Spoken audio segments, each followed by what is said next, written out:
আসসালামু আলাইকুম। কাঁঠালের বিচি দিয়ে লতি রান্না করব। এই যে লতি, চিকন চিকন লতি পাইছে।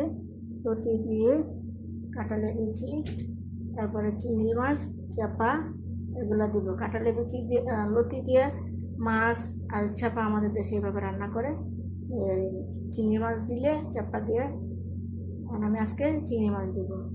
রসুন ছেঁচা আর কাঁচামরিচ, তেল দিলাম, পেঁয়াজ, লবণ দিলাম, চাপা দিলাম, চিংড়ি মাছ পেঁয়াজ দিয়ে ভেজে নেব।